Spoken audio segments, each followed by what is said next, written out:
Hello? Congratulations on UFC contract. I guess just talk about the emotions. I mean, you've been building here, expecting to see yourself here, but what's it feel like to have it be official?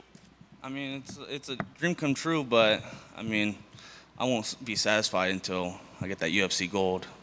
How long do you think it could take? I mean, in your division, you can make quick runs. I mean, how fast do you see yourself, right? You're still relatively young in your career, right? Yeah, I see myself getting maybe a title shot within 2 years.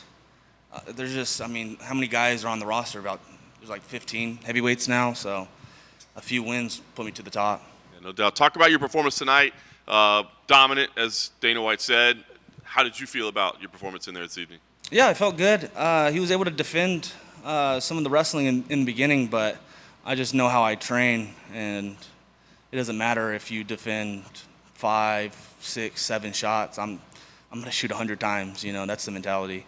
I was going to say that opening round, it seemed like you were being kind of patient, right? Like not rushing things because of the defense. Were you frustrated in that situation, or were you fine mentally that it maybe wasn't, getting to the ground right away? I knew he was eventually gonna break.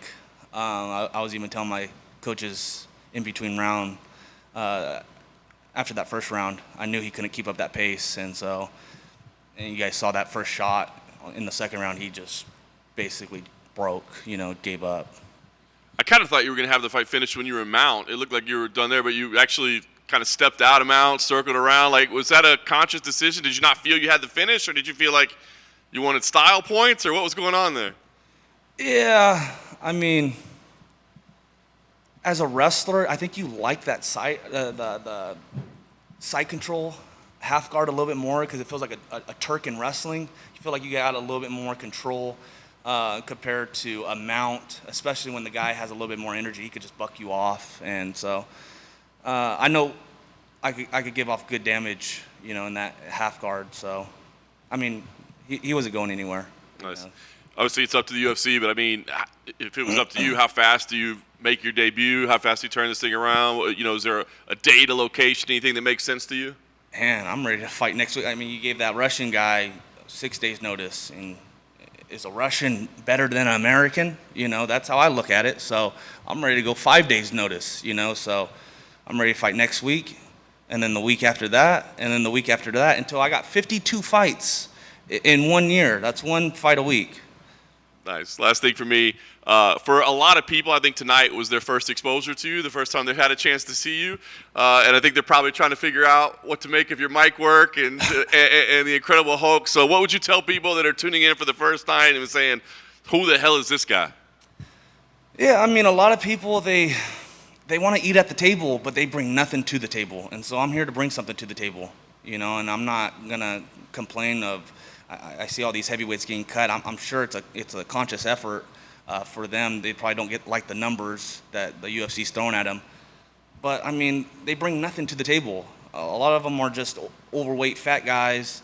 Their fights are boring. They don't even speak English. I feel like that should be a criteria.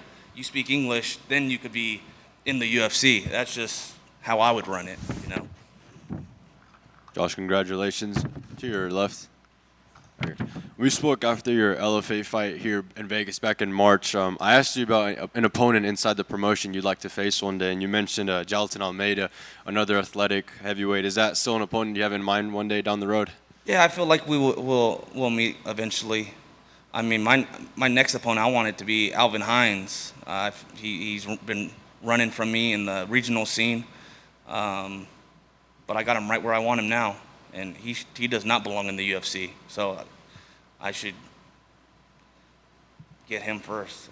I believe he may have gone suspended from something as of late, recently. I'm not sure. He's suspended? I think he was. Oh, jeez. Okay. Yeah. That already? Oh, wow. That would have been a great debut fight for me, but just give me the next guy then. Okay, for sure. Similar to obviously what John was saying, you caught the eye of a lot of people already on social media. I saw some people online saying you're a heavyweight Colby Covington. What do you make of that, and do you agree with that assessment? Did Colby ever get the belt? I mean, I don't compare myself to those type of guys. I mean, Chael, he didn't get the belt either, so I'm here to really fight, I'm not just here to talk, so that's my mentality on it.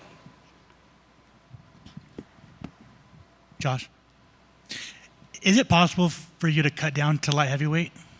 I mean, it's possible for me to go middleweight, but I mean, back in the day, they didn't have weight classes. So I'm here to beat people with skill and cardio and all the things that can't be seen, strategy. Everybody wants to be a weight bully. That's not how I roll. So, I mean, just show up. I'm ready to take on, if there's weight bullies at middleweight, if they want to fight me at heavyweight, let's go. I want to get my fight back or my match back from Bo Nickel. He beat me at 197. I know he's a middleweight. Have him come up. So that's how I look at it. Josh, right here. So we talked before the fight about your post-fight speeches and how you consistently like to deliver something crazy on the mic after your fights every time. Well, now you have that platform that you wanted to be able to reach more people, reach more voices. How does it feel to now finally have this platform? Yeah, it feels good. I don't think about it too much. I want to be UFC champion. That's why I'm in this sport, and I'm here to do that and break as many heavyweights along the way. So is it weird being a Jackson Wink heavyweight and hearing DC critique your wrestling right next to you from the cage? He just sounds like a hater. I don't know what's that all about. And I know he coaches at Gilroy. I'm from Clovis, and Clovis is always better than Gilroy, so maybe he's a little bit salty about that.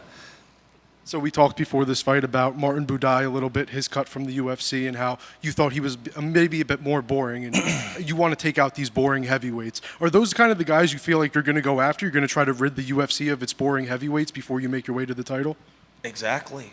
I'm here to save the division. They need something. They need somebody, and I'm here to do it. Martin Budai, I don't even think he speaks English. He doesn't look very appealing either, so... Yeah, those guys need to get from the heavyweight division.